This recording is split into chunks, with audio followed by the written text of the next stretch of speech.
Today we're painting something that feels like summer in watercolor, a dreamy beach scene full of glowing light, soft waves, and beautiful coastal color. I'm also trying out some brand new materials that I've been so excited to share with you. I'll be painting with the new Michael Solovyev Starter Signature Brush Set and pairing them with 5 absolutely gorgeous Michael Harding watercolors that have such richness and luminosity on the paper. And in this video, I'll walk you through the entire painting process step by step while we explore how these brushes handle, how the paints flow and mix, and how to capture that relaxed beach atmosphere in watercolor. Michael Solovyev is an award-winning watercolor artist whose work I've admired for a long time. It's sunny, transparent, full of light and movement, and I just love his edge control. Now, he has a set of brushes for sale through his watercolor online website, and I thought I would give these a try. I've seen him demonstrate them in a few of his YouTube videos. Yes, he also has a channel, so definitely go follow him after this. But this is called the Michael Solovyev Signature Set. Comes with 3 brushes. The largest brush is a flat brush made of goat hair. There's also a mini calligraphy brush and a rat liner brush. I'm opening these for the first time and using them on a beach scene of my daughter. This was from my own reference photo taken in Florida last year, and I'm super excited to try out these beautiful new brushes. The paints I'm using today are Michael Harding Quinacridone Coral, Cobalt Teal Blue shade, Phthalo Blue Red shade, Wisteria, and Cadmium Golden Yellow. If you'd like to learn more about these pigments, I do have a video that I made specifically about these different paints, so you can check those out after this. My paper is a 16 by 12 inch watercolor block of 100% cotton, 140 pound cold pressed watercolor paper. And I loaded up my brush with the Phthalo Blue Red shade. This gorgeous color is perfect for the sky. And with just the first wash here, I am absolutely loving this large brush. You can see I have my paper at a slight angle. This is allowing gravity to assist pulling the color downward. When you work at a slight angle like this allows a little bead of paint to pool water and pigment at the lower edge of each brush stroke when you're applying your wash. This helps you maintain a moving puddle that allows gravity to do the work, helping create a seamless and streak-free color without harsh drying edges or weird-looking lines. This can only be done if you use lots of paint and lots of water, so I'm using my Butcher's Tray palette, which gives me lots of space to mix up large puddles of water. Especially working large like this, you really need more paint than you think you do. So always mix up more paint than you expect you'll even need. You won't be disappointed. There's nothing worse than going in, doing a wash, and then realizing, oh no, I need to mix up more paint. Because of course, it's going to begin to dry and you'll end up with some hard edges. So I had beautiful freedom of movement with this wonderful large brush for the sky. This ended up being one of my favorite parts of the painting because it was created so loosely and with just a freedom of movement that I felt both the pigments and the brush work together to create. The nice thing about a flat brush like this too is that not only do you have the wide portion of the brush for big, broad brush strokes, but you can also use the slender edge of the brush to create thin lines. So as I worked my way towards the horizon line where the sky meets the water, you can see I was being more delicate and using just the very fine, slender edge of the brush.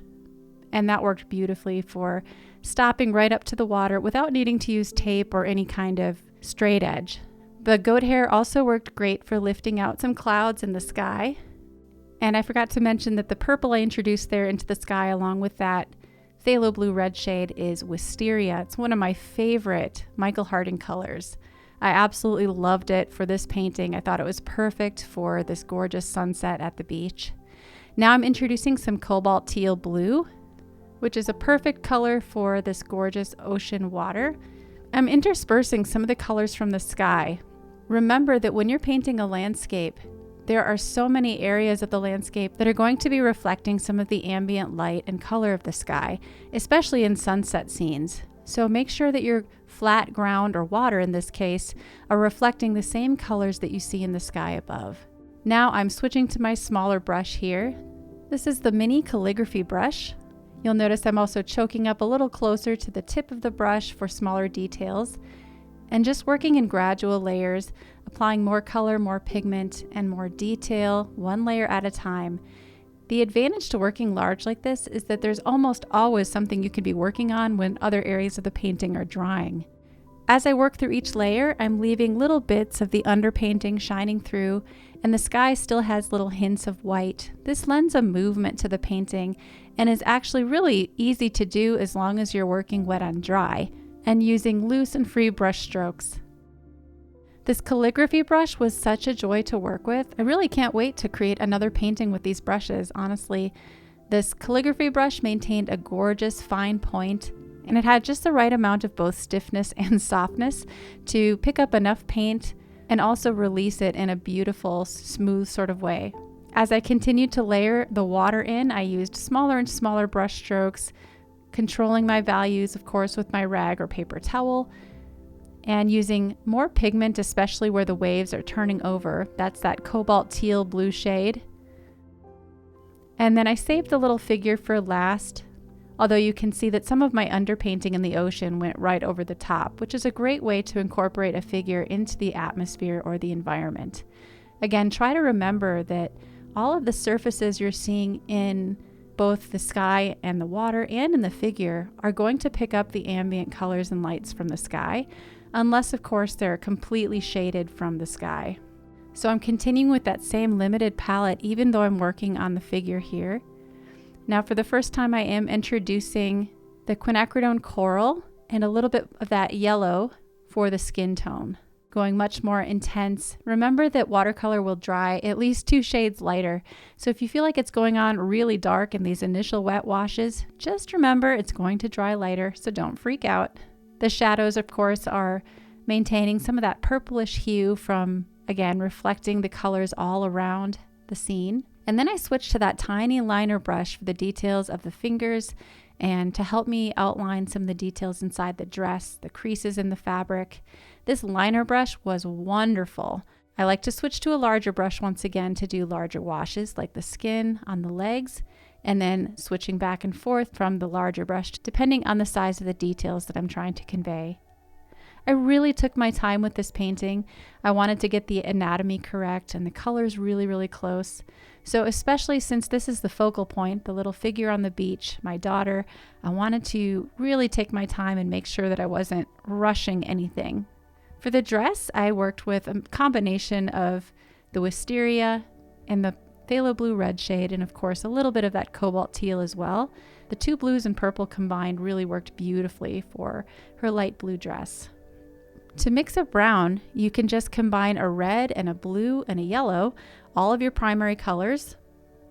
Different ratios will yield different kinds of browns, and you can see I was playing with different warm and cool colors inside of her hair and trying to blend softly and leave little highlights on the hair reflecting the light of the sky. I'm actually using a softening brush here. This is just a cheap brush from Hobby Lobby. And then going back in with the calligraphy brush to add some finishing details, dark little creases in the dress, and suggestions of the pin striping in the fabric. I used the rat liner brush with some Dr. P.H. Martin's Bleed Proof White to add some white highlights to the hair, and finally to add some finishing white highlights into the water as well. I used to be a little bit more of a purist and not use too much white gouache or white opaque paint in my watercolors, but I absolutely loved how the white looked over the top of the sand and the water in this ocean scene. Now some of the water needed to be darkened a little bit, so I switched back to that very large flat wash, which worked so beautifully for adding just another glaze of color across the water. I could then apply some more tones wet into wet, some waves and shapes within the water as it's lapping towards the shore. Use the calligraphy brush to paint the soft, dark shadows that are pooling around her feet, and added some more detail to the water.